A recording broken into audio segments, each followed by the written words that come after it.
I heard tell that this here podcast was made without the use of cheat codes. God damn it, Dutch. What does that even mean? Son of a... Well, it's Dan the Games Man podcast. Come on, mind y'all just sit down and stay a while. You're alright. Y'all wouldn't be thinking of leaving now, would you?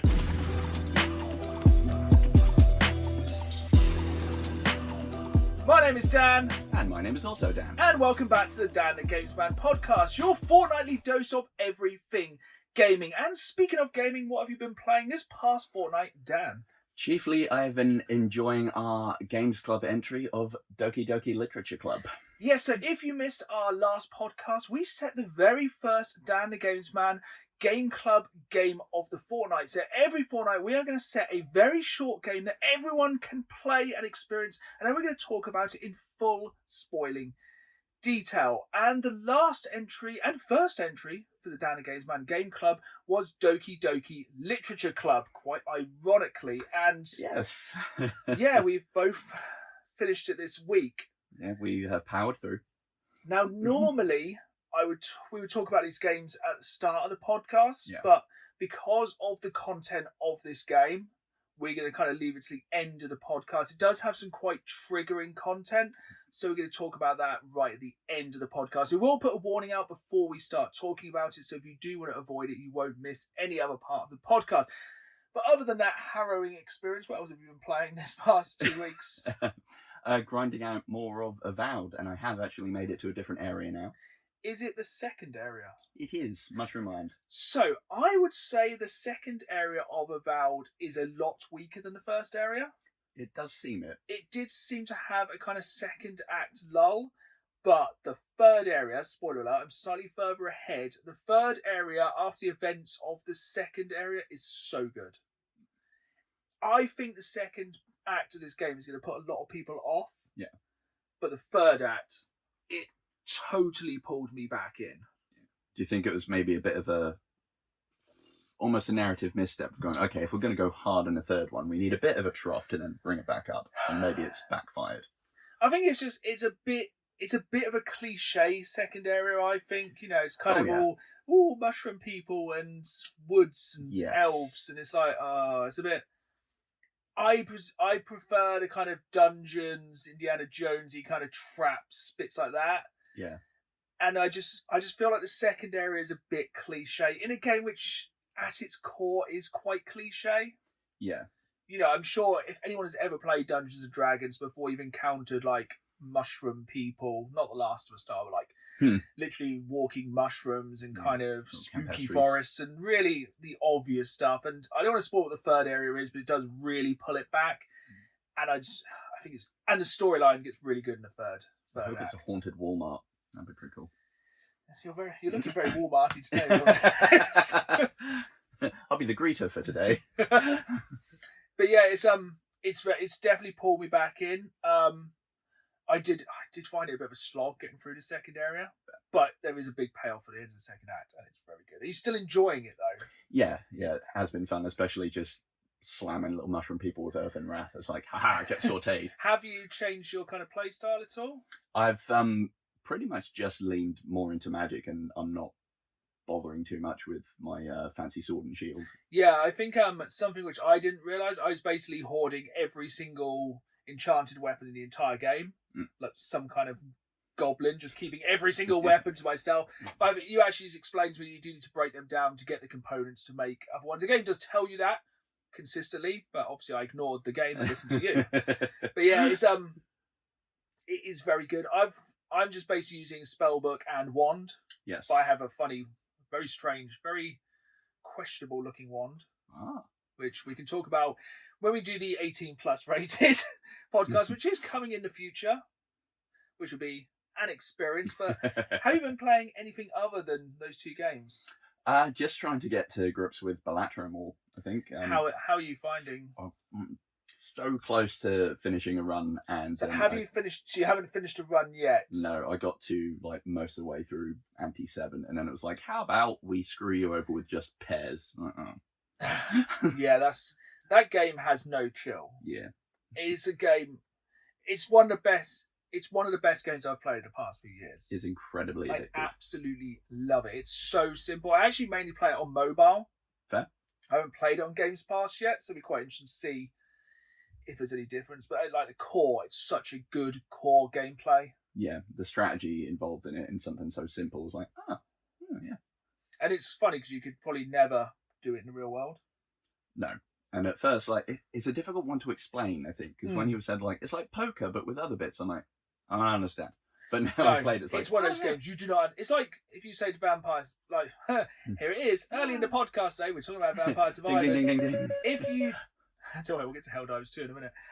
If you explain, if you just say to somebody, yeah, it's poker and it has power-ups, they're like, oh great, that sounds like I've been playing that on my Windows PC since Windows 95. It's like, no, it's really good, and it's a game you have to play, I think, to experience and actually understand what it's like. Because there are a lot of extra bits in there that, so if you get the synergies right, it's like, oh wow. And also, like, even ordering the cards, if you don't put the cards in the correct order and you're not getting your multipliers and your base chips up in the correct order, that'll do you as well. Yeah, and some of the ones think, oh, that'll be really good, and then it never actually comes into fruition. It's like, if I get face cards now, I'm laughing. It's like, 2s and 4s. Or like a run with just one card missing, but then you can't get a card which then does your runs, and so you can fill them in. Yeah, it's a very deep game, and one I've been playing it pretty much daily since before Christmas now. So I haven't, and I think I've beat all of the basic decks except black. Cool. Which for some reason I cannot beat that deck. Yeah, I've not unlocked that one yet. What No, weird stuff does that one I do? don't think it does anything that exciting. I think it's like one extra discard or like one extra. It's something rubbish, but I just can't seem to beat that deck, which is really random. I think I managed to screw myself over the other day because I was trying to be too tactical.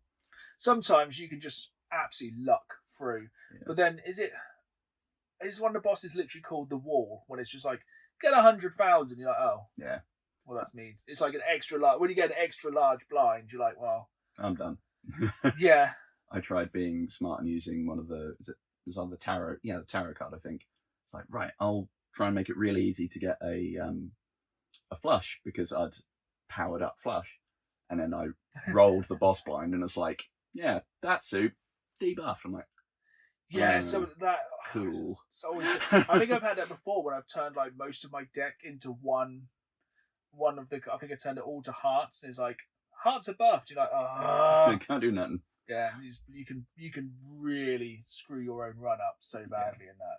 And it even gets rid of all the extra effects as well, so you can't get anything from that. Or I think the worst one is when there's one certain runs, or if you use a run more than once, that's hard when you can't use the same one twice in a row. That's hard. Do you have a hand that comes up more often for you?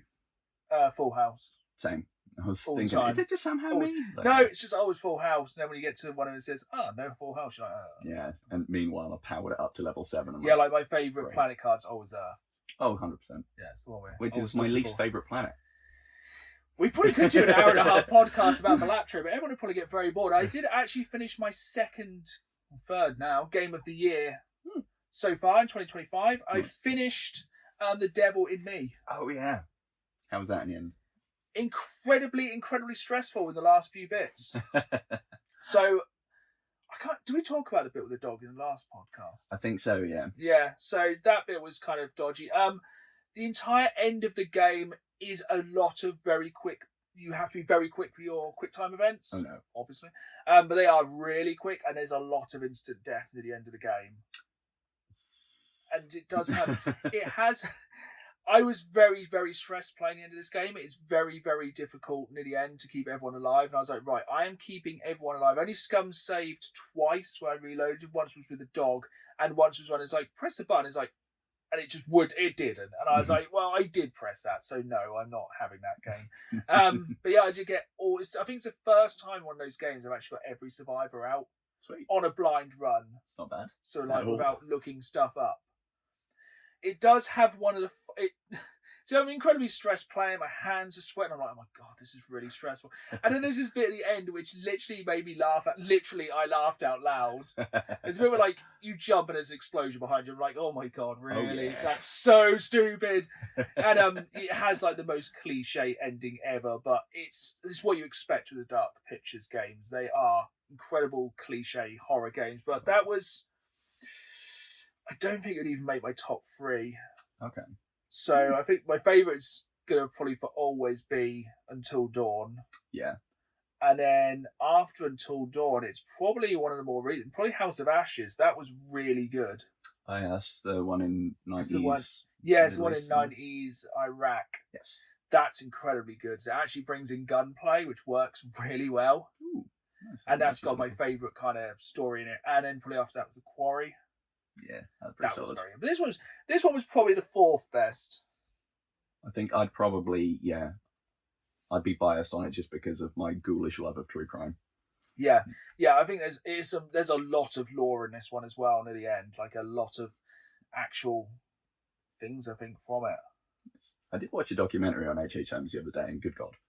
Yeah, if that game's anything to go by, but yeah, it's definitely very good. Then at the end, you get the trailer for the next one, which is coming in October. The weird aliens, the thing in space, which looks really messed up, which I think could be the best one because of the weird mechanic of not knowing who so good is actually an alien, who's your friend. But yeah, we've spoke about that one on I think that was one of my most anticipated games of the year. Yeah, it does look very fun. So going back to games, I am once again going to set our Dan the Games Man Game Club game for the next 2 weeks. Excellent. What are we hitting? This is a really recent one. I'm going to go a lot lighter after Doki Doki Literature Club, which honestly I did not know was as dark as it was. I heard it was, but it really did catch me off guard. We will again talk about it later. We are going to go with Mullet Mad Jack. Nice. Which it's about 3.5 hours long. It's on Games Pass. It came out in the last week or so. Yeah. It just looks like a 80s, 90s neon shooter. It looks crazy. It looks like our kind of thing. I think it's essentially very quick runs. I think you basically have to run through rooms and kill the enemies in the quickest time or something. I've only just watched the trailer because I knew this was a game I was going to play. Yeah. So yeah, that will be the game to play. We'll be talking about it in full, probably at the start of the next episode. Excellent. So yeah, Mullet Mad Jack. It is on Xbox Games Pass. If you're a Games Pass subscriber, you'll be able to download it as part of the service. I have no idea if it's on anything else. I've gone very, very loose with my research this week. I was just like, 80s, 90s grindhouse aesthetic shooting game.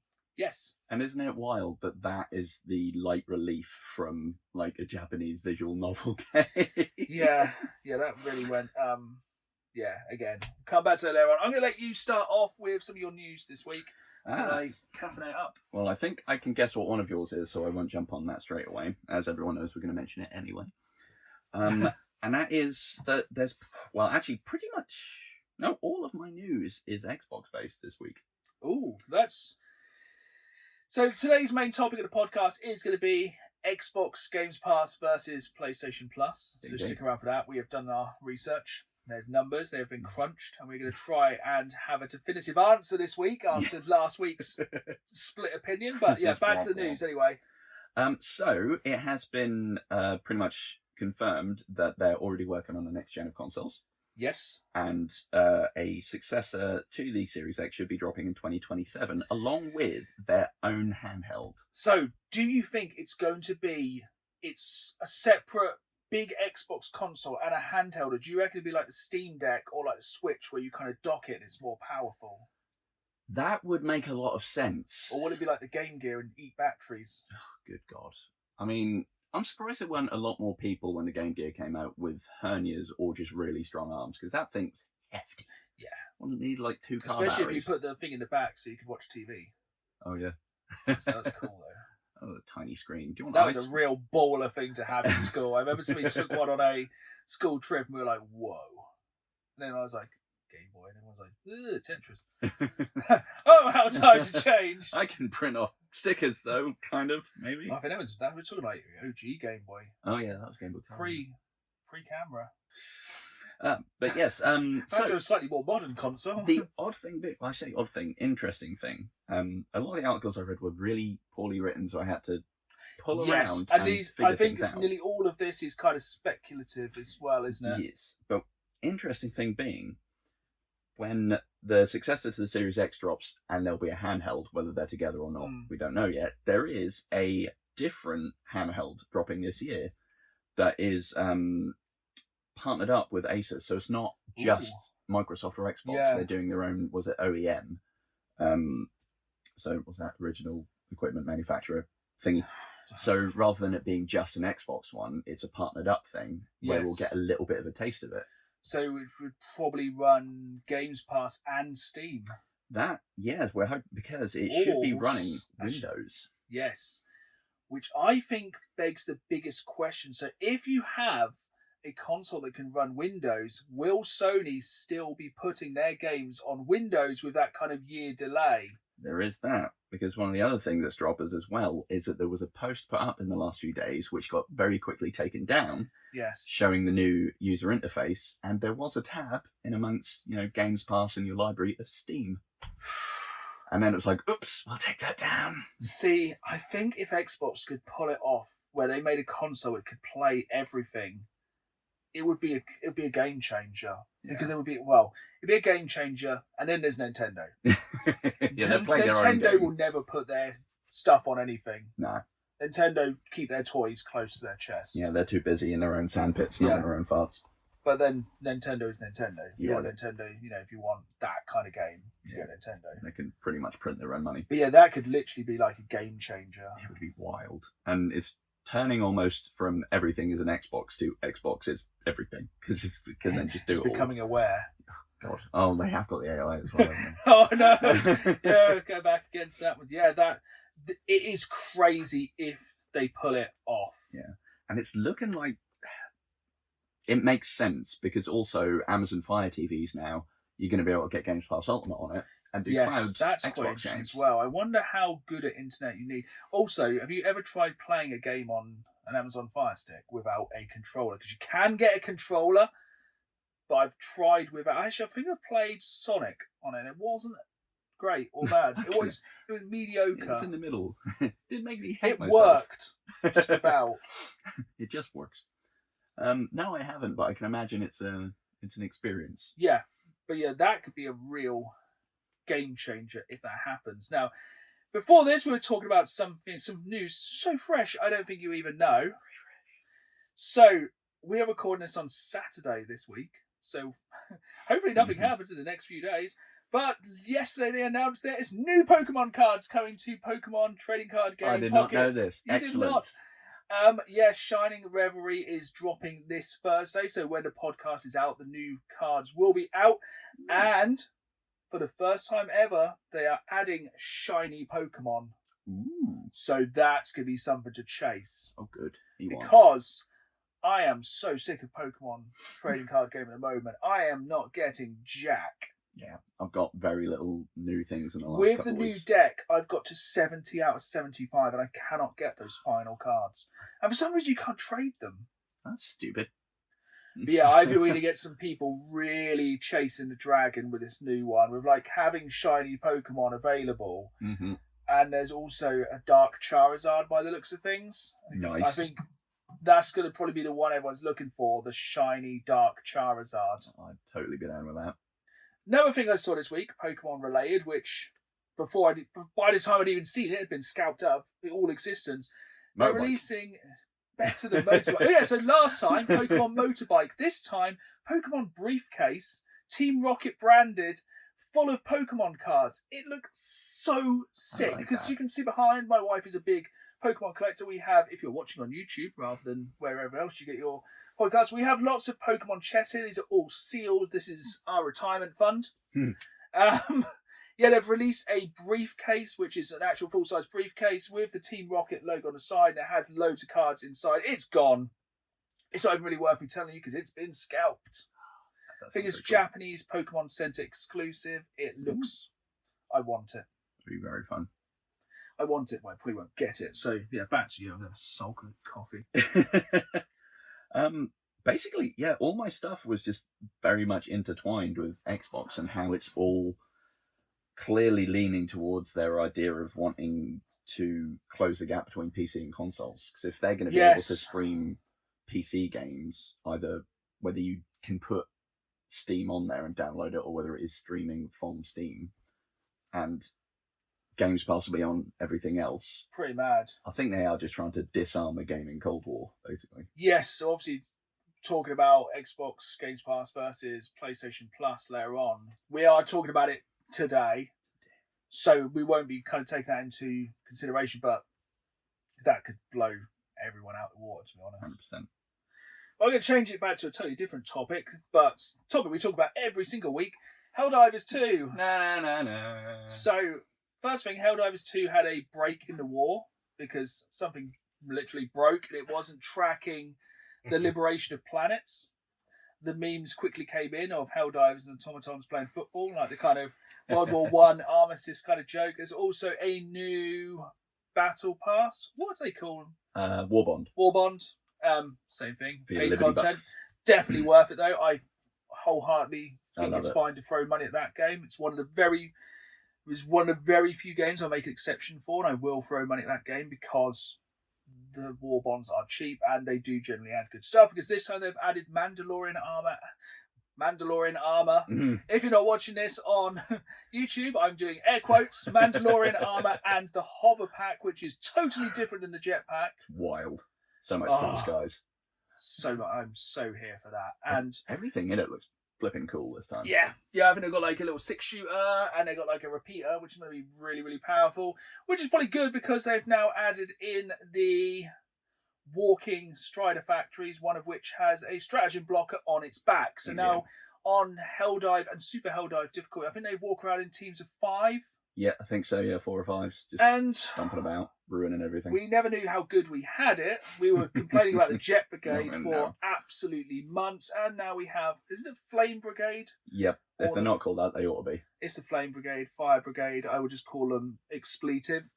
They suck incredibly hard.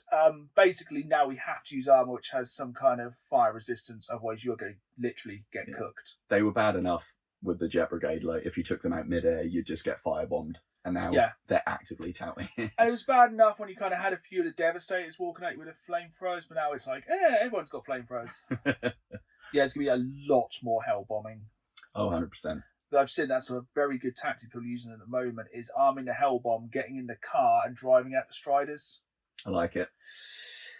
Pretty weird, but yeah, if it works, it works. I've got quite a few more bits of news as well, actually. Oh, hit me with them.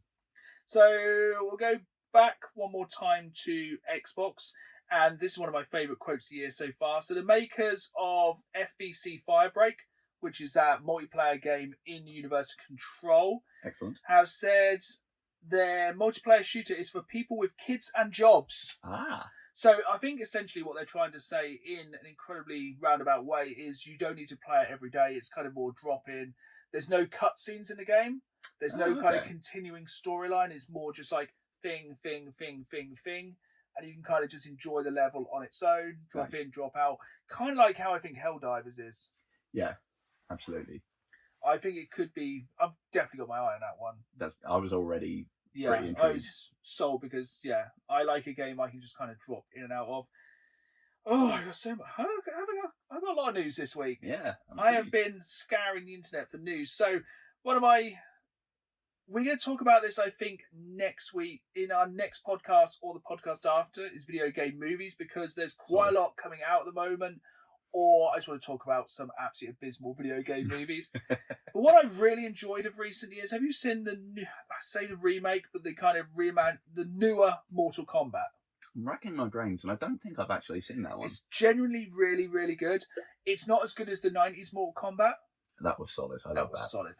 That theme tune absolutely slaps. But yeah, this one's really, really good. I really enjoyed this one. They are doing a Mortal Kombat 2 and have added more characters. The main one being Carl Urban playing Johnny Cage. I love that. I love it. Which, that guy is in every universe. Yes. Yeah. What? He's in Star Wars. He's Star in The Trek. Boys. He's in Star Trek. He's in the MCU. He's in the MCU. Is he in Harry Potter? Is he in Lord of the Rings? Lord of the Rings, yes. Lord of the Rings, yeah. Yeah, there's not a lot he isn't in. Mm. He must be in Harry Potter. I would be surprised. He just turns up and goes, where? It's Billy Butcher. I'm surprised he wasn't cast as Kano at any point. Slight spoiler alert with that one. Kano's in the first film. Fair. So I also added Martine Ford as Shao Kahn and Adeline Rudolph as Katana. Nice. And then we bring it back the other characters from the first. It looks pretty good. Like, I'm very excited for it. I think it's going to be good after the first one. I had no faith in it being good when it came out. Much like the Minecraft movie, which we will be going to see for the podcast. And I think I've got one more final bit of news, which I'll talk about. And that's we had some pretty big trailers drop this week. That we did. So I think the two, obviously there's been many trailers, but the big two for me would be Silent Hill F. Yes. Which I can't make my mind up about. I think the trailer, I don't think gives enough away. I've seen some screenshots and it looks very, very cool. I read an interview with the makers and they said they're trying to kind of match the horror of the entire game with like the beauty. Okay. And I think there's like cherry blossom monsters and the monsters look really messed up. The few bits I've seen is. And I think if you want to insane. make something scarier, add Japanese schoolgirls. Well, it worked with Doki Doki Literature Club. Oh, that definitely comes across. Yeah, it looks really, really good. I think it's definitely one because I was very impressed by the Silent Hill 2 remake. That was very good. So yeah, I've got high hopes for that. I think it's going to be terrifying. And then the other big trailer we had this week, 10 minutes of it, was Death Stranding 2 on the beach. I think I avoided that because I didn't want a headache. So there's fill a me in. lot going. Yeah, we'll just go for the entire podcast about me breaking down the trailer for. Basically, go and watch the trailer. It looks incredible. Okay. But the last game looked incredible. I feel like they should just let Hideo Kojima, yeah, just make his own TV show and let it be unhinged. It looks like a series of unhinged events. Yes. But graphically, it looks absolutely incredible. So I think they've really doubled down on a kind of apocalyptic theme. Like there's it looks like there's avalanches, snowstorm, like electric storms. It looks like there's water, like floods. That's fun. There's fire. Especially if it's procedural. It looks like it would probably be procedural, and it looks like it will be kind of randomized as well. That's fun. I think it's probably the best looking game I've ever seen. Yeah, I remember the first one looking pretty solid. That looks Very solid pretty. on PS4. You know, I think this is going to be one of those games that really pushes the PS5. I have no idea what's going on in the trailer. There's like random characters. There's tar ships flying around, whether that means some of the weird monsters look really odd. There's a guy playing guitar. Yeah, that was weird. No one really knows what's going on, but yeah, I'm sure it's going to be absolutely incredible. I do just wonder kind of if the storyline of the first game didn't keep me hooked long enough. And unfortunately, I don't think this new one has any monster in whatsoever. Rubbish. But yeah. Flip to, what's the, one of that mad guy that wears pop energy drinks. Bang! There we go. Maybe they'll switch to that. He's another unhinged person. Yeah, I think the very final thing I wanted to say about news is Space Marine 3 is coming. Yeah. Which is all that matters. Because the Codex Astartes does support this. That will be absolutely incredible. So we are going to go into our Reddit story this week, and this is a long one. All right. So strap in for this one. My wife has found this Reddit story in the dark corners of Reddit, and this is one that has been reposted a lot. And the basic title is Gaming Addiction Costs Him Everything. So this does have a trigger warning of addiction, financial exploitation, and weird word I can't read. The saga of the man who went to a relationship frontier no man has gone to before and is now stuck there. So this does have some little bit of background because you may not know this game. I'm sure a lot of you do. Those not familiar with the game itself, the game in question is Star Citizen. So it's an MMO. It's still in development. Multiplayer space trading and combat simulation game. It's been in development since 2012. Let him cook. It uses almost entirely crowdfunding for costs, and as such has players buy in-game spaceships for real money, with the cheapest spaceship being $45 and some ship packages having a price of up to $48,000. I think I can see where this guy fell down. According to one article I saw, some of the ships aren't in-game yet and are considered concept ships, essentially pre-order items. Many people consider the game to be scam based on the amount of time it's been in development, missed development milestones, delays, and exorbitant prices of some of its content. This is Reddit, not me, so please don't come at me, Star Citizen.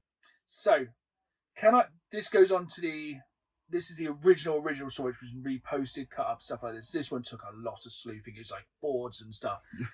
So, 31 male. Can I rebuild trust with girlfriend, 35 female, after gaming addiction ruined our apartment plans? 31-year-old male facing a crisis I never expected. My girlfriend and I had plans to move to a better apartment, but it's from the person who made the mistake. But I jeopardized our dream by spending our savings on Star Citizen. This incident has made me realise I might be battling a gaming addiction and impulsive spending. Sorry, I shouldn't laugh at that because it is an easy wormhole to fall down. Yes. Although I think, the use of the word might as a qualifier. Yeah, I think. So despite our initial forgiveness and a clear agreement to not buy any more in-game items for 6 months while replenishing our savings, I failed to stick to our plan. This breach of trust led to major argument, especially after I refused her suggestion to sell my gaming account. Coincidentally, she's left and we haven't spoken since. The situation has hit me hard, making me see how my gaming habits turned from hobby into destructive force in my life. I'm struggling with the realisation my actions may not have only damaged my relationship, but also affected my financial stability, as my credit score is now in jeopardy. The most painful part is recognising how much I love her and the extent of the turmoil I'm in. I'm earnestly seeking advice on how to address my addiction and possibly salvage my relationship. Oof. We're keeping it light today, aren't we? Yeah. I think there's actually more. Did you buy Huck to a coin as well? Oh, this one's very in parts. Yeah, she has left.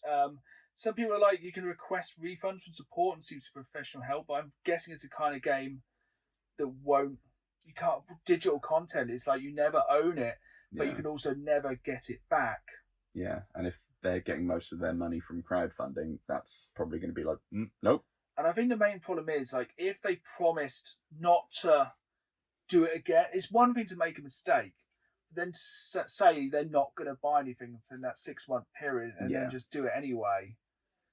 But it is difficult because especially with there's games like that, games like FIFA, when you buy FIFA points, and a lot of these kind of games with microtransactions are incredibly predatory. Yeah, because they get you with just the small ones or the flash sale things, and that's fine. And then it just adds up, and you think, oh, well, just do it again to get some more of that. That's why I need to stay away from Poker Gold. Yes. Yeah, it is incredible. That's a really tough story because that can, but some of these games, $48,000 was it for a virtual ship, is pretty crazy. That's wild. Because I think in that game as well, your ships can be destroyed. So but addiction can be anything. Even with collecting games, it's very easy for people to overspend. Yeah, I think that's half the thing with if you have any kind of hobby, it is sticking to a budget or kind of realizing, I don't think you should ever spend outside your means. No, which is easily said. Yeah, because that dopamine hit, it's strong. But that's a difficult one. That one. That's a real downer. Yeah, there was nothing about, I don't know, setting fire to yourself in the woods playing VR. No. Let's bring it back to another way to spend money on video games. So we are discussing today Xbox Games Pass or PlayStation Plus, Premium Plus, X Plus. What is the highest tier of PlayStation Plus called? Have you got the tier breakdown? Yes. I will let you start with the tier because basically I just throw my money at both because I think I can't choose. Yes. So that's what we're going to try and do today, even though I'll probably still have both. So PlayStation Plus, 3 tiers. Can be boring and say that I I was there before it was cool. So I had PlayStation Plus back on PS3 when it was only about 33 quid a month, and you didn't need it to play online at that point. Was it 33 quid a year? Sorry. That's the one. And yeah, you just got a couple freebies every, I don't know if it was even every month at that point. It might have been every so often. I can't remember. We'll probably come back to that later on as well. Okay. And then going on to PS4, you needed it to play like Xbox Live, but now it's broken into its levels. You've got Essential, which is your basic one to be able to play online and you get a few bits. Yeah. Extra, where you get access to the majority of the game's catalogue. Yes. And then Premium is the big daddy boy, where you get everything. That's what I have. For a main reason, which we'll come on to later on. So yeah, I did have Premium for a while because there was an offer. It was like, extend your membership to this for just a small amount extra. And I did that. So would you like me to break down what's on Premium? Yes, please. So with Premium, you have, well, actually, if we start from Essential upwards, all you get is some discounts, share play, cloud storage, and I guess the monthly games, which is okay, I suppose. Yeah, some months are better than others. 100%. And I think Sony has listened to the complaints. I think so, because there were a lot of months last year. It was like, cool, that's rubbish. Especially when they chuck in a sports game. Yeah, no interest in that whatsoever. No. Like, here's FIFA. Cool. No. Extra boosts on top of that by giving you massive game catalogue as well as the Ubisoft Plus subscription, which is pretty cool as well. And then at your top tier... Did not realise it gives you Ubisoft Plus subscription. It's pretty fun. Or at least the classics, which I don't know if that's separate from the whole thing, but you get a fair amount of them on there. I just use it for farting around in Far Cry. Yeah, fair. My favourite one, I think actually probably 5, because I started playing that when I was really into the show Justified. So I could just pretend I was the US Marshal and shooting up. I like Far Cry Blood Dragon. Solid, yeah. You get that neon synthwave murder aesthetic. Yep. Yeah, give me anything synthwave neon. I'm in. So yeah, with Premium, as well as your classics catalogue, you get a lot more previous gen stuff. So you get your PS3 and your PS. And this is why that's what I'm subscribed to. Yes. It's the classics. It was the day they put Dino Crisis on. I was like, yes, please, I will have that. There's some really good ones on there. There's some games on there that I cannot afford to buy for the PlayStation 1, such as Twisted Metal, and that was a good way to play them. Yeah. With the original. It's an easier way for me to emulate them in a way I enjoy.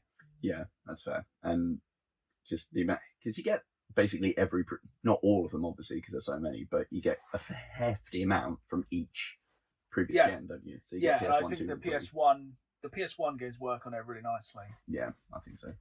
And also they are in 4.3 ratio instead. Excellent. Not stretched and weird. No, not stretched and weird, which is really good. The other bonus that Premium has over Extra is that you can do streaming. So you don't have to download it if you have limited storage. Yes, have you tried streaming off it at all? I have, and that's one of the sort of balancing points between that and Xbox, in that I found, even with a wired connection, streaming from PlayStation Premium was... Really? That genuinely surprises me. Like, I thought it'd be the opposite way around. The input lag was ridiculous. Really? I can't remember what I was playing. That's a real shame, because there is a large proportion. Is there a large proportion of games you can only stream?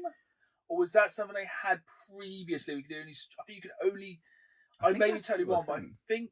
Is it only PlayStation 3 games you can stream? That might be it. Yeah, there was some sort of weird stipulation. There's a weird... The PlayStation Plus setup is odd. Yeah, there's some weird things going on there. Gamespass is just like, here's games, either download, stream, whatever. PlayStation, that is literally all over the place, isn't it? Yeah. The only thing I can think with that is maybe because wasn't the architecture for PS3 so baffling that emulating it is a bit of a faff, and maybe that's why. I think so, yeah. I think people still don't really emulate PS3. Because you got to think of all the games that came back on the day on PS3, a majority of them looked better on the Xbox, which I think didn't you discover with the orange box? Yes. Yeah, which is what turned you onto Xbox in the first place. I think that, and also New Vegas. Oh, good God! playing that on PS3 with all of the expansions, you needed a good 40 minutes just to load the game. Really? And if you had to change areas, it's like, well, I'm going to the shops while this happens. Because it was just so clunky. It's terrible. But yeah, those are sort of the main points about the different tiers on the PlayStation side of things. Do you have the difference in the Xbox tiers? I think I do, yes. Approximately 10 hours later. So, full disclaimer, I have my Xbox Series X on Xbox Access. Yeah, same actually. Where I bought the console over time. It just includes Xbox Games Pass. So like, I don't care about money. So it just kind of comes and goes. So honestly, I have not paid any attention to how much Xbox Games Pass costs. No, So I've had Games Pass since I had my Xbox One. I was quite an early adopter of Games Pass. I didn't have it then. Did you not? Is it more recent for you? It is, yeah. I did the same and got the Xbox Access. So for whatever it is a month, I got just leased the console until I paid it off, and I think 2 years of Ultimate. Yeah, I think you do it over the course of 2 years. Which is pretty handy. So have you got the tiers of Xbox Games Pass? I think I do. Microsoft Games Pass? That's a weird thing as well, because they seem to be trying to put the two things more entwined, so it's less But then separate. again, most of us refer to it as Games Pass. Yes. All right, so core, so your basic one just to get in there, $6.99 a month. Yep. Standard, $10.99 a month. Yep. Ultimate, $14.99 a month. So the basic one, you get online play, and you get, do they call it the core games? Yeah. There's about 45 or so, isn't there? I think so. It's not a huge amount. And they're not new releases, are they? They're kind of like classics. Like if you get, like, say, Minecraft, Forza 4, Master Chief Collection, Gears of War, stuff like that. It's just a little curated sort of best of Xbox, basically. Yeah, you get a few discounts, but it is effectively just the same to pay to be online. Yeah, basically, the privilege. Yeah, it's what was Xbox Live. Oh, what a day what a life we used to live when you'd have to pay to go online. God. Standard. Basically, same thing as well, but really ups the amount of games you can get. It goes into the hundreds. You get a huge. Yeah, I think I have the statistics on numbers, which we'll break down next. Excellent. And then Ultimate, obviously all the new releases day one, or a lot of them anyway. You then get to use it on PC, and now, as we've also discovered, Fire TVs. Yep. And you get the EA Play membership. Yes. So with Sony, you get Ubisoft Plus, and with Xbox, you get EA Play. Yeah. I feel like it is definite just shots fired and at I each think other. with both of those, don't you get... Is it time trials of some of the new games? Can you play it in the first 10 hours of a lot of new games? Yeah, a certain amount of it at least. But not a lot of day one, like launch day games, do you? No. So say this week, Assassin's Creed... Shadows? I don't know. It's been so long. I suppose it doesn't suck, which is more fine. So yeah, Assassin's Creed Shadows is finally out, but it's not on Ubisoft Plus straight away, is it? No. I think they want it to be ones that have done their time for a bit, just so you can kind of go back and play, like, say, your Watch Dogs, your Far Cry's, your bits like that. They're kind of classic. It's more a classic curated collection from just that publisher, which is essentially the same as what EA Access is. They're so similar, but different game companies. Yeah. Because to buy them alone, you'd have to be insane. Yeah. Are they 11? I think they're £11 each per month if you just bought one. So I think when they wild. first, sorry, it's wild. It's mad. I think I did it when they first came out because I had like a trial and I used them and this is ridiculous. Yeah, it's such a specific little corner of it. It's like, it doesn't actually get me that much. Yeah, it absolutely doesn't make sense. But I'm going to break it down into some games. So with Games Pass, you get roughly 400 games. Damn. 400 games. We like it. And on EA Access, it gives you an extra 70. Roughly. These are rough numbers as of now. So about 470 games. That's decent.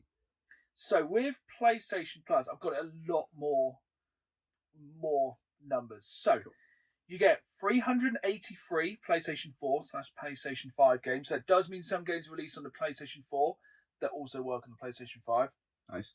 I haven't got a broken down numbers. There's 38 classics, so PS1, PS2, and PSP. 15 game trials, which you can do 2 hours of the game. Nice. 308 PlayStation 3 games, but here's the caveat, which we came to earlier.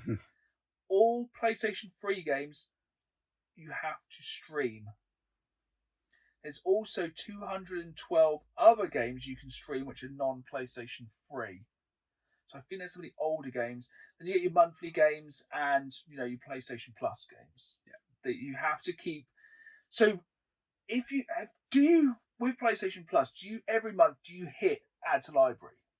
Because I will do it regardless of that game. I will add it to my library. That game is mine. So that actually is quite apt at the minute, because I didn't think I'd ever be playing Doki Doki, so I didn't add it to library when it went on Plus. Oh. So hence why I played the vanilla version on Steam, because that's free.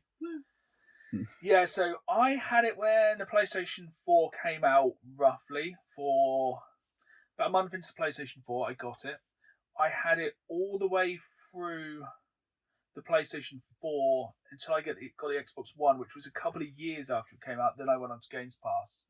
So I built up a very large selection of games. That's when I used to do a lot more.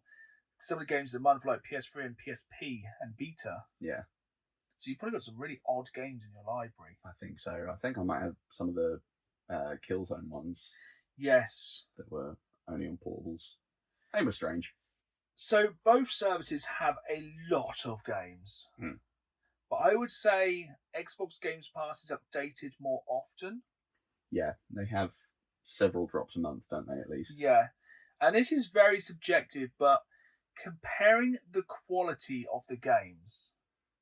Now, I would argue, pound for pound, PlayStation Plus Premium has a better selection of games. I think for sort of big hitters, I'd agree, yeah.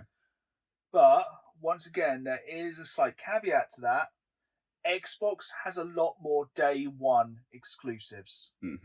So, I think it's recent that they've added God of War Ragnarok to PlayStation Plus Premium. Yeah, within the last month or so. Which is wild. That game's been out quite a while now, and if you haven't played it yet, then seriously, you need to play that game. It's one of my favourite games of all time. But when we were talking about a couple of episodes ago, our most anticipated games of 2025, most of them are day one Xbox games. Yeah.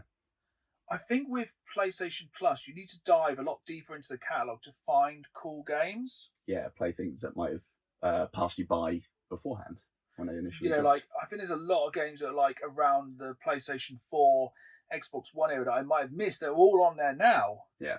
There seems to be a lot more kind of third-party games like that. Kind of like the 7 out of 10 games people pass that you can now go back and experience, where I would say a very large majority of Xbox Games Pass is indie games. For the most part, yeah. But then again, also, I have nothing against indie games. Some of them are my favourite games I've ever played on there. Yeah. Throw it back. I only played Vampire Survivors because it was on Games Pass. And it's probably one of the games I've poured the most hours into ever.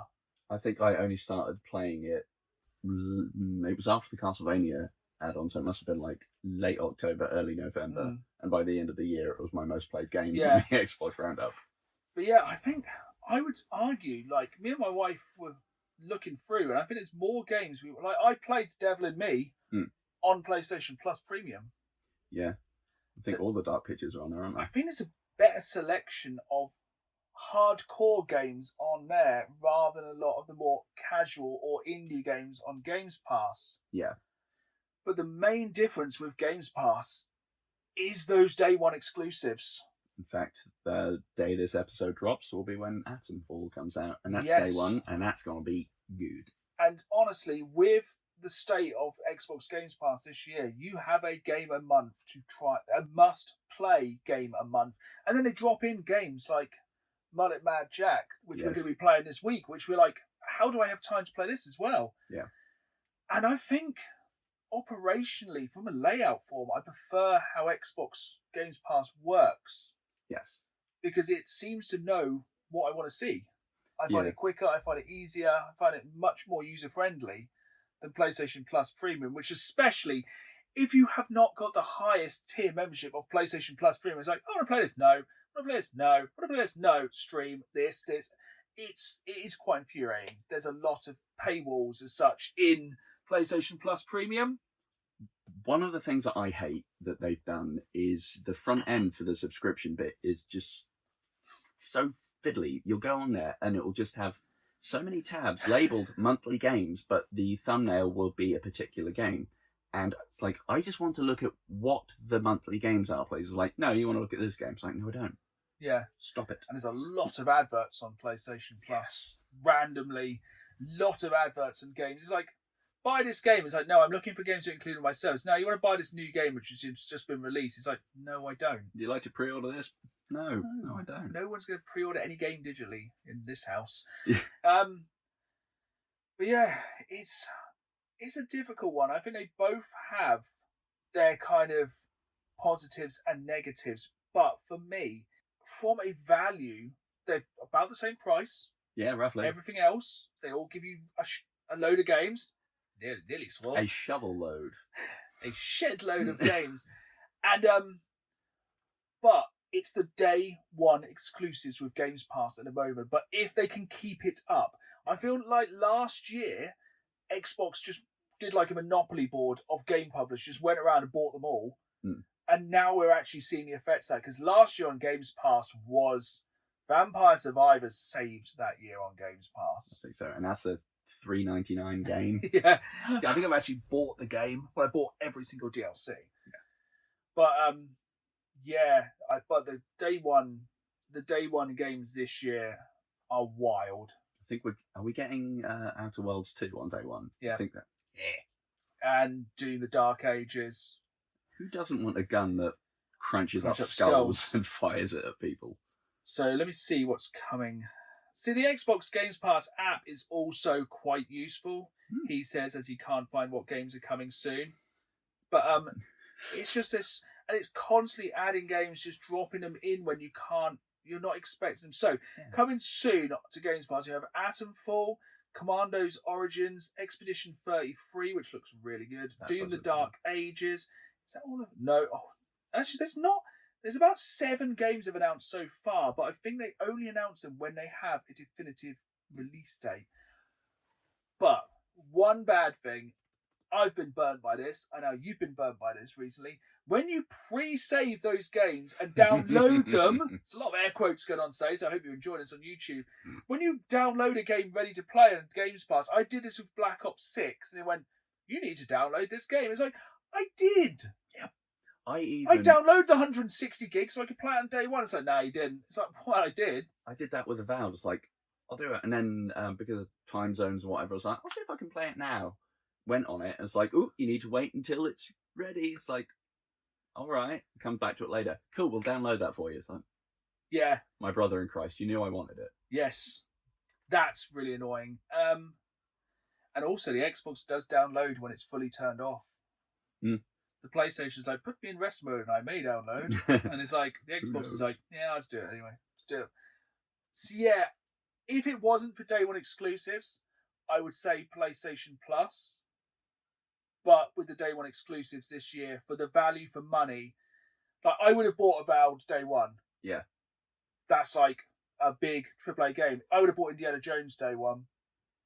I would have bought Atomfall. Oh yeah. Even though Atomfall is on other consoles, which no one seems to be shouting about. Yeah. Especially if you search for Xbox exclusives at the minute, that kept coming up. It's like, yeah. no, it's not. It does make things dodgier with physical game collecting, and it is the main reason I have a smaller collection for the Xbox Series X and the PS5. But when those games come off Games Pass, which they will, that's when I'll pick up the physical. But yeah, I would say, are we in agreement? We are. Just because of those, as long as Xbox keeps putting out day one exclusives that good, yeah, it's rude you can't have an Xbox and not have Games Pass. Yeah. Literally, if you're watching on YouTube, comment down below if you have an Xbox Series X and don't have Games Pass. I want to find out one person. There will be one.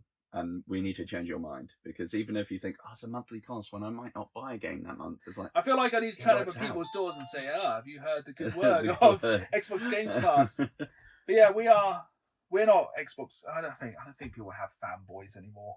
You'd assume not, apart from Nintendo. Yes, not Nintendo. And PC gamers. It's funny that Elon Musk is a PC gamer with how they enjoy their what do they refer to themselves as again? Something probably not suitable for the podcast.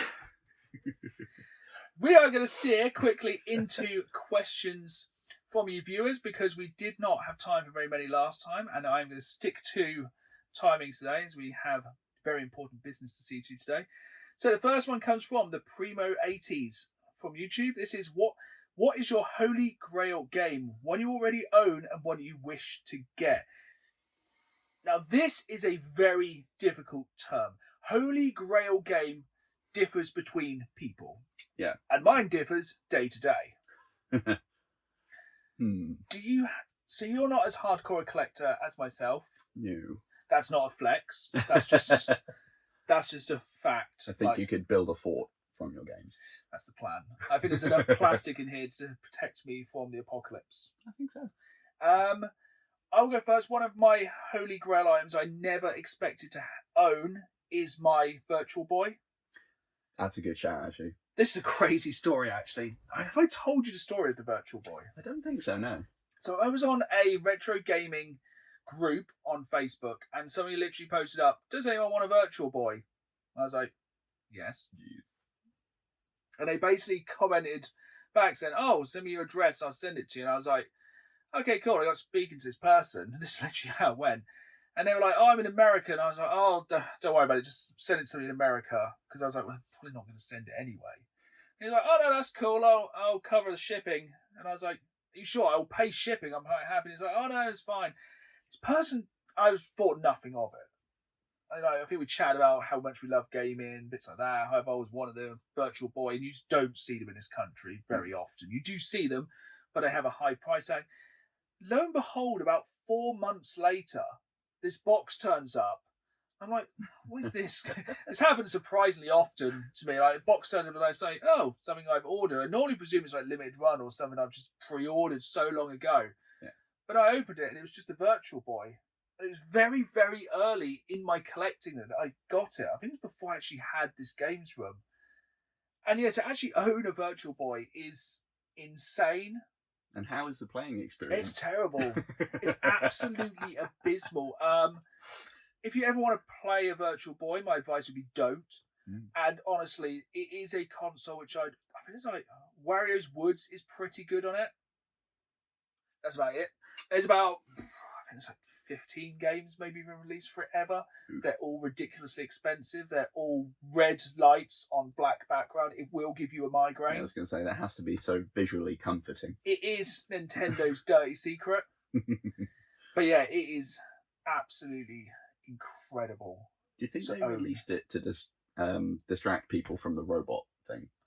No, because I think everyone likes Rob. No one likes the Virtual Boy. Valid. But yeah, it's going to be, I'm very happy to own one. Would you say you've ever owned any of your Holy Grail game, or any kind of Holy Grail item? I mean, there's the rock I could look under of the ridiculous Mega Drive games I've let slip. Yeah. But as I no longer own them, that's probably doesn't really count as much. No. Do you reckon you'd ever rebuild that collection? Be if honest, finances allowed. I reckon probably, because the Mega Drive was my first console. Yeah. And I loved it. So probably, yeah. I reckon I would. And I'd want to get some of them ones back just to be like, here, I got you back, you sods. Yeah. I made the mistake the other day of looking up Castlevania Bloodlines, or what's the other name for it? The New Generation. And oh dear. See, I think a Castlevania game would be very high on my list. And this is quite an interesting one. So I actually have one of my Holy Grail games coming at the moment. Ooh, and I guess you probably don't want to spoil that. I don't want to spoil it, and I never actually thought. So something like Castle, I would say like, a lot of the Castlevania games I would love to own. I'd love to own Symphony of the Night for the PlayStation 1 with like complete, but I could physically go out and buy that now. If I just went credit card, I could buy that. Yeah. This game coming, I have seen once in my entire life, and I bought it there and then. And I've had a lot of help getting this game. Yeah. It's a hell of a story, which is coming up in a future episode of the PlayStation Platinum Trilogy. Ooh. It is going to be one of the rarest games I will own in my collection. Nice. I don't even think it's a very good game. It's literally because it is rare and it finishes a set. And I genuinely believe when I get that game, I could be one of the only people in the world to have this full set, which brings me nicely onto our next question, which is from James Hill 7926, and he asks, what are the 10 toughest PlayStation 3 Platinum games to get? Ooh, that is a good question. Now, so if you didn't know, over on YouTube, I'm trying to collect every single PlayStation 3 Platinum game ever released here in the PAL region, and I have a list of the toughest games to find. These are ones I'm really looking out for. There's more than 10 here, but these are the tough PlayStation 3 Platinum. So we have Bioshock, Bioshock 2, which I think both were either released in very short numbers or they were released under PlayStation Essentials, which is separate to PlayStation Platinum, or they weren't released here in the UK. All of these games fall under that. Borderlands Game of the Year, so it is a separate listing for the Game of the Year edition, which I have found by dumb luck. Dead Space 2, which is just incredibly difficult to find. Fallout 3, which was only released in Italy. Infamous 2, I think was the same. Motorstorm Apocalypse. Prince of Persia. Ratchet and Clank All for One, which is one I have seen, but it's fairly expensive. Star Wars Force Unleashed, which I haven't seen. Street Fighter 4. Which I haven't seen, and UFC Undisputed 2010, which I can feel is going to be the most annoying on this list. It's going to be a sports game which is ridiculously expensive simply because it is rare. Yeah, and it's probably going to be one of those ones where it gets mixed up with the wrong edition or something, like multiple times. Yeah, and they are the main. I'm really trying to concentrate on getting those because I've come close to finishing the PlayStation 1, the PlayStation 2 sets, but it's normally the more obscure ones like that where I run out of time because I'm a punishment. I'm trying to do them all over the course of 1 year. Which brings us on to our favourite question. Yeah, no, they're all good questions. We should play favourites here. But this is from a good friend, my good friend Scott, and his question is we'll both chime in on this one. Your favourite novelty peripheral from a game. So I did a video this week where I talked about the fishing controller for Sega Bass Fishing. Excellent. That's quite a fun one. Do you have a favourite gaming peripheral? And there's one which I don't think we can talk. I will talk about it if you're not going to. I don't know if it would be your favourite. I think the one that jumps to mind is probably going to be a really sort of basic B kind of answer, but the chainsaw controller for Resident Evil 4. Which was baller. Which I do own in my collection. That was a very much, I see it, I want it. And that's a really stupid peripheral, which is great fun. It's amazing. I really enjoy the silent scope controller because it's like this big. It's so stupid. That's great fun. But I'm trying to think of a really stupid one. I think the vibrating pad for Res is definitely one of the weirdest. Yeah. Yep. That's definitely up there. I forgot about that. Maybe just Seaman for the Dreamcast in general. So it has a microphone so you can talk to your fish man. Oh, yeah. You could probably just make a list of weird peripherals for the Dreamcast. That's true. They went wild. And there was some really good ones for the Wii as well. I really like one of my favourite light guns of all time is actually on the Wii. It's the hand cannon for House of the Dead Overkill. Yes. That's a big meaty light gun. I think I have two of those still. They are getting surprisingly rare. I bought them back in the day because for me, At that point, they were the best arcade-style light gun I think had been released. Yeah. Because they are big and heavy light guns. And that's kind of what you want with a light gun. You want to feel like you are literally... Yeah, you don't want just light little one. No, that was a good light gun. Enjoy that. There are some pretty good peripherals you can get now that are kind of weighted as well to plug the Quest controllers into. Oh. So you can be like, aha, gat. Very fun. Yeah, that was a good question. I think we can come back to that. I'm going to really plumb the depths for some of the weirdest peripherals for games. But we are nearly at the end of this part of the podcast. So we are going to then go on to talking about Doki Doki Literature Club. I'm going to put a trigger warning because we said we're going to speak about the game with full spoilers. It does include self-harm. It does include suicide. So if you don't want to stick around, we fully understand. Remember, the game of the Game Club this time is Mullet Mad Jack. I have to keep checking that name because it's just basically 3 words mashed together. Yep, Mullet Mad Jack. We will be talking about that in full at the start of the next podcast. So if you did enjoy this podcast, make sure you hit that follow button so you download and get reminded every time there's an episode. Leave us a review. We really enjoy it. If you're watching on YouTube, leave us a comment. We'll say goodbye for now and then we'll go into our conversation. So goodbye from me. And goodbye from me. And yeah, keep playing the game. See you soon. Very soon if you're sticking around for our in-depth chat about Doki Doki Literature Club. Again, one final warning. If you want to turn this off, we are going to talk about some pretty dark subjects now. And good heavens, that game takes a... Full disclosure, the game's about 4 hours long. Yeah, roughly. For about the first 3.5 hours, not a great deal happened. Yeah. I thought I had pulled a bust. Yeah. I thought I'd picked a rubbish game. I knew it had a reputation, but I didn't really know anything about it, to be honest. Yeah. And then when I went to Steam and saw psychological... Because it does have... It has tags. I don't think you can accidentally play it. It has strong warnings at the start of the game. Yes. And... It says not to be played by, children or people with a sensitive disposition. Yeah, people who are easily disturbed. That's the one. Because this game is genuinely disturbing. Yeah. I would say it's Silent Hill remake level of disturbing. It's kind of like you're playing a game from a creepypasta.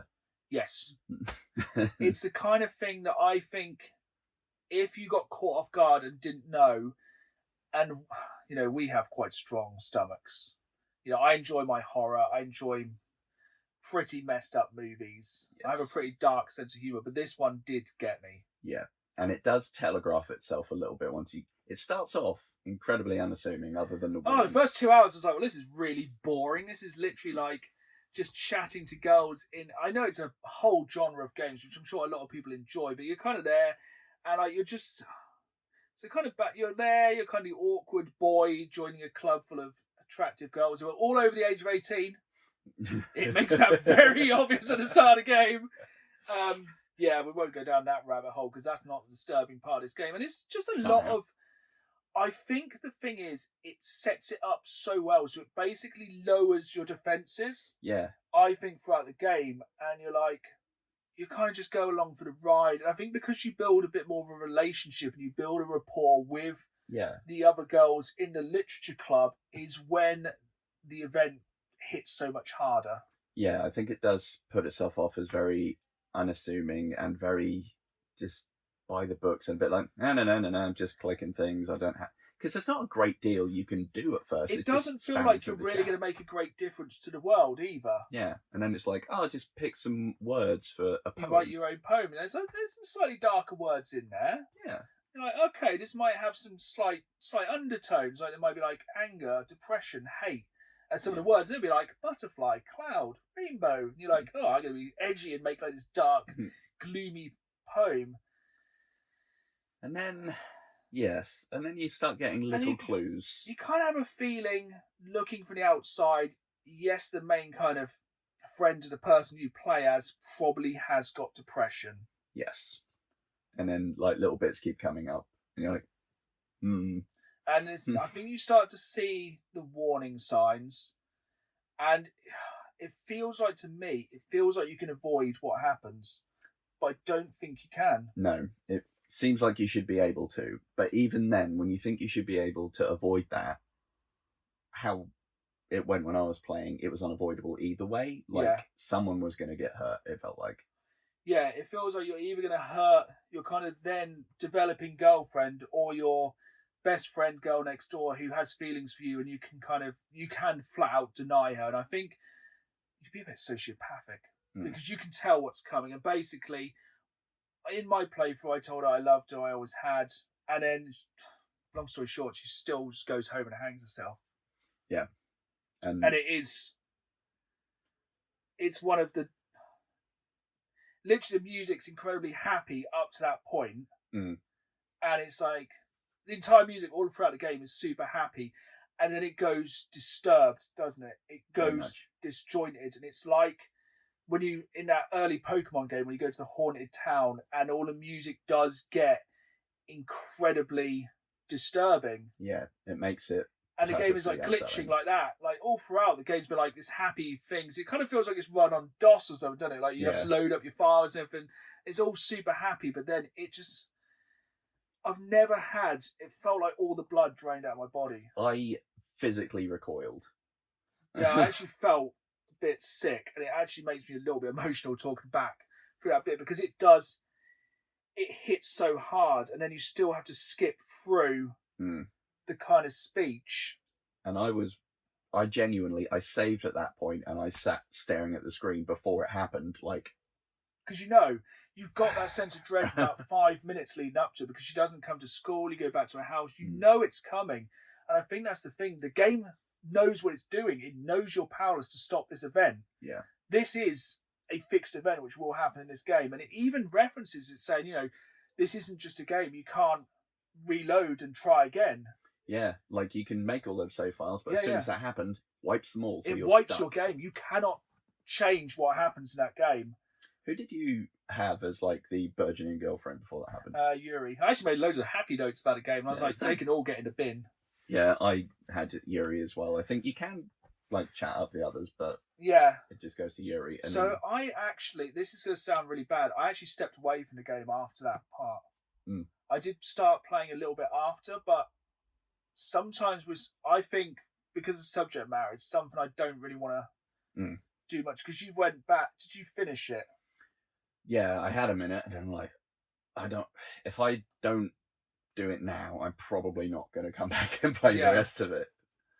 Because I played a bit more because you go back to school and you met Yuri, and then the screen starts tearing and glitching, and the music starts dripping out. You see little bits of forgotten her name. She's not even real. Sayori. Yeah. She like keeps popping in every now and then. As a ghost or some messed up thing. Yeah, just like a little glitchy thing, and like taking over the text occasionally. You'd get a new poem that was just like a drawing of her being dangling from. Yeah, because basically I think it was her poem just before she hangs herself, which is what really sets it home. It's going to happen. Yeah.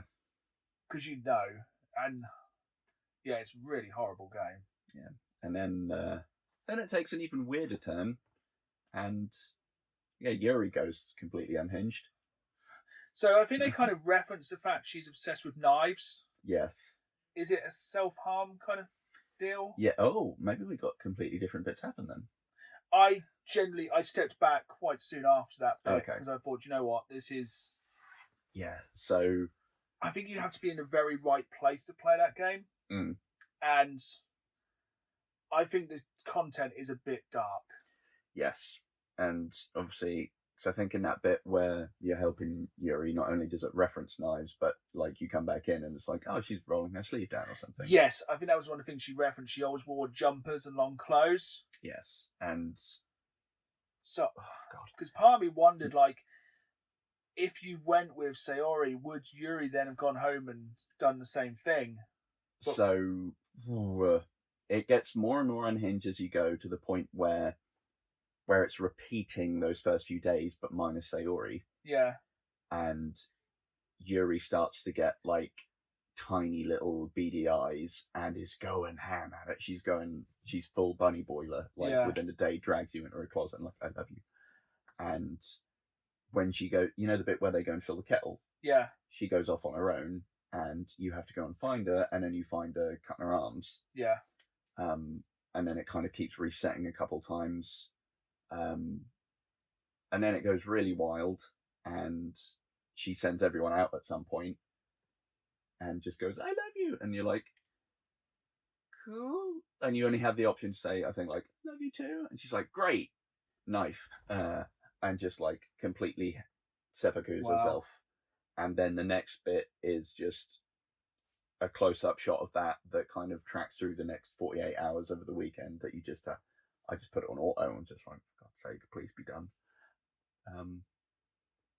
Turns out it's all Monica. She's unhinged. Oh. And you have to you delete Monica from the files. You have to go into it, and that's so weird. It's such a strange game, but I think you have to be very strong-minded to get through it. And I think you have to be in a very strong place at the time of playing it. Yeah. Do you think it actually handles the themes of the game well? Up to a point. I think the way it like drips in the sort of warning signs and how easy it could be maybe for other people or to miss them until it's too late, I think it probably makes that message quite well. But then when it gets to the game being sentient, and it basically does it that the reason why you can't win with either way is because Monica is sending her insane. See, I think that somewhat cheapens it. I'd agree. Because I did half wonder all the way through the game. I was like, because I didn't know what the twist was. I knew it was going to be something dark. I thought one of them would be a ghost or they'd be haunted or something like that. Kind of traditional, kind of Japanese horror tropes. I didn't think it was going to be this thing. And I don't really think they should have mixed the two. No. I think it should have just been, this tragic event, which is what it is. Yeah. Because I think, in a way, it kind of makes a bit light of it. Kind of, yeah. Because it's then like, just go and undo things. And, it's actually just the machinations of an insane bit of software that is in love with you or something. Just go and delete them. And then, like, it brings Sayori back, but she's kind of aware of what happened. Which that's horrible as well. That's weird as well. But yeah, it was a very dark game. Yeah, I really didn't expect it to be hit as hard as it did.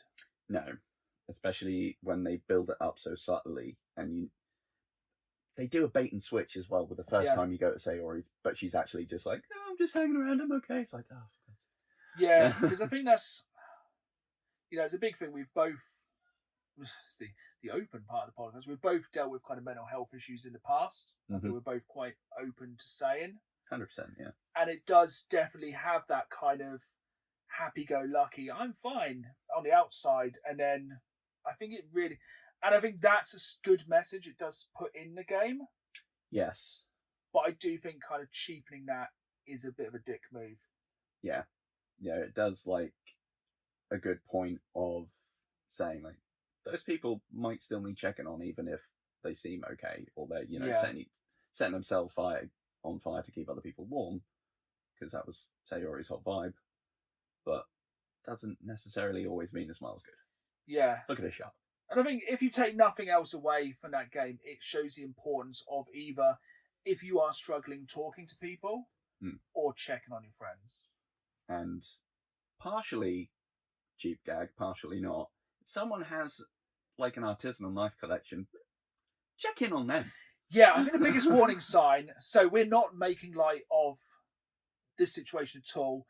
This is just a coping mechanism we both have. And we dumb it down in the podcast a lot. We have a much darker sense of humour, which you may see in the 18 plus rated podcast specials we are going to be dropping throughout the year. But when she pulls your finger, you accidentally cut your finger in the game, and she pulls your bleeding finger into her mouth and sucks the blood off. That's weird. That's a warning sign. I completely. That's not a warning sign of mental health issues. That's the warning sign of a psychopath. Yes. Or someone that's like lost their boundaries for maybe a reason that is also concerning. Yes. That's definitely more of an issue. Yeah. I think there was a poem as well that was something to do with parents. And like, yeah. So basically the lesson is check on your friends. Yeah. Talk to people. Watch out for people with collections of artisan knives. Yeah. Never assume everyone's fine. Yeah. So yeah, for that For that reason, I think it's a good game. I think it's It's definitely a game I would still say to experience if you feel you're in the right place to do so. Mm-hmm. If you're feeling at all wobbly, don't risk it. If you have any doubts, just walk away. Don't play it. We will, as we said, our game for next time is ever so slightly lighter. Hopefully. Hopefully we haven't picked a game which is peppered with suicide and self-harm. You'd assume anything with a mullet involved is not going to be too serious, because mullet... Good heavens, if you came into that game not knowing it was at least slightly dark. If you just thought, great, cool, dating sim. Yeah. No. But I think as well, I don't think I'll ever play a dating sim game again. I don't think they're for me. No, to be fair, I mean, the only one I'd be at all interested in is that, what's it called? Like, it's something to do with a pigeon. Pigeon dating simulator or something like that. Coming soon to Down to Game Club. Pigeon dating simulator. But right. I have a palate cleanser if you want it. Yes, please. So, admittedly, I have kind of nicked this concept from one of my favourite pods, but also they've nicked that from the NBA. So, well, I'm all about recycling. Are you aware of the idea of March Madness? No. Maybe. So it's basically a thing. They do brackets and matches up in the NBA to just keep really wild matchups all over the place. So you don't know who's going to be playing. Okay. Who. So I've made a couple random choice wheels. So even if we don't get through all of it today, because it might take a while, we can at least make the brackets. And Perfect. I've got two separate wheels. One, monsters of some description, whether it be movies, cryptids, or other.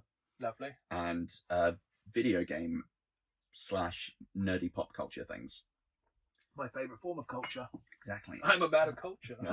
Man of fine art and culture. So I'm going to give this a spin on the nerd pop culture one.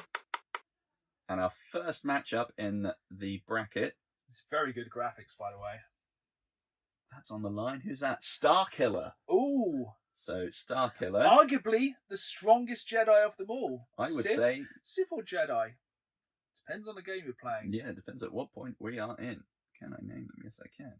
So we've got Starkiller. I really enjoyed the first Force Unleashed game. It was one of the last Souls E games I played. True. It kind of, yeah, actually, to be fair. Second game was a joke. Because, here's 3 areas. One of them twice. So who are we arguing Starkiller against? We have now. I'm going to get rid of them from the thing. If I can get rid of them. I wonder if Starkiller they're ever going to have anything canon with him, because I think it's. I hope so. Probably not, because I think they named something else Starkiller in the Star Wars uniform. Base, yeah. Kind of ruined it. So that's a strong start. Whoever's going up with them is going to be challenged.